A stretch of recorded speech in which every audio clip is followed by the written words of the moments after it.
Good morning, my dear brother and sister in Christ Jesus. May the Lord give you peace. Today we celebrate the feast of the Holy Family, the feast of Jesus, Mary, and Joseph.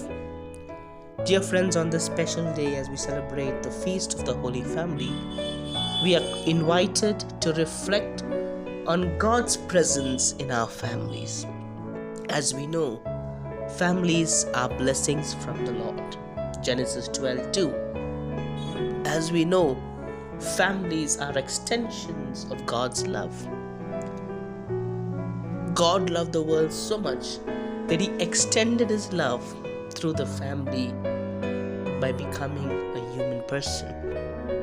We looked up to the Holy Family not because they lived with Jesus, but they lived a life pleasing to God.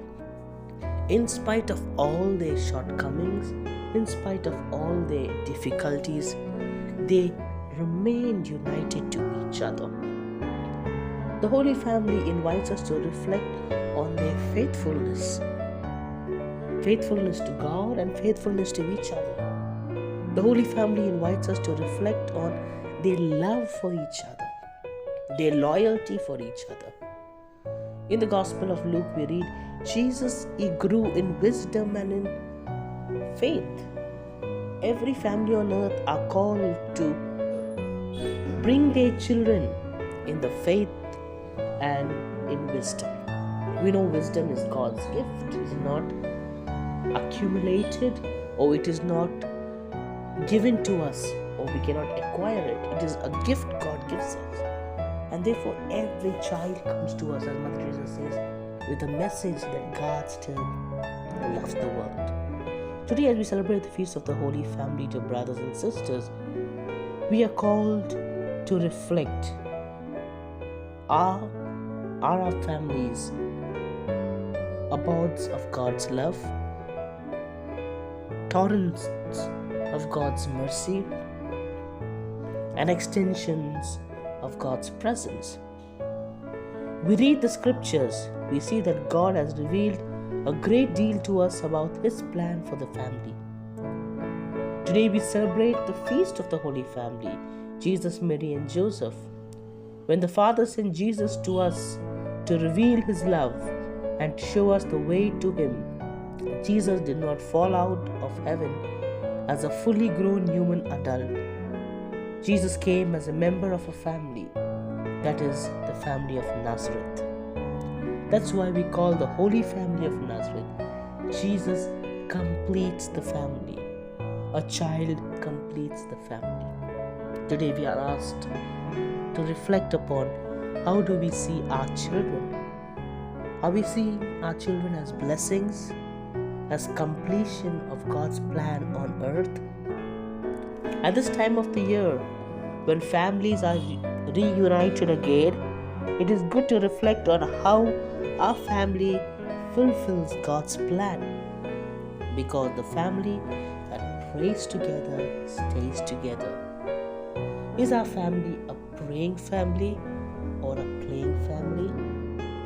Is our family a holy family or a family who lacks devotion, trust, and love for God?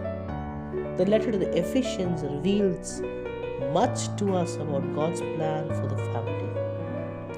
Husbands are to love their wives just as Christ loved the church. Christ loved the church so much, and you and me are that church, that He gave His life for the church. Likewise, husbands and wives are to love each other so that they could give their lives totally to each other.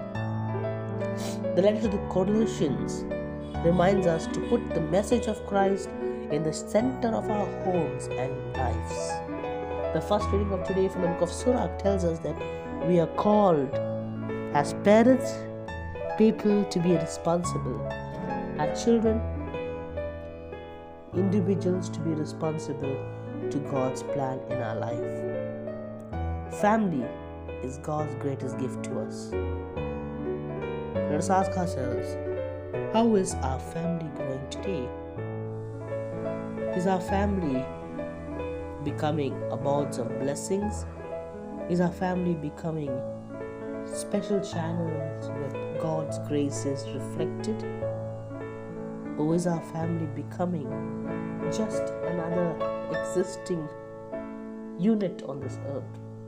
The Holy Family is placed before us to learn how to live a life faithful to God. In spite of all the difficulties, the problems, the hardships, the Holy Family remained united. Today, what keeps our family apart? Money, property, misunderstandings? Are we able to allow forgiveness into our families? Are we able to allow the Lord to work in our families? Today, as we celebrate the feast of the Holy Family, let us ask the Holy Family of Nazareth to continue to inspire us, to lead us, that we may always be united and we may be able to share the good news that God still loves the world. May God bless us. Have a blessed day. Stay home, stay safe.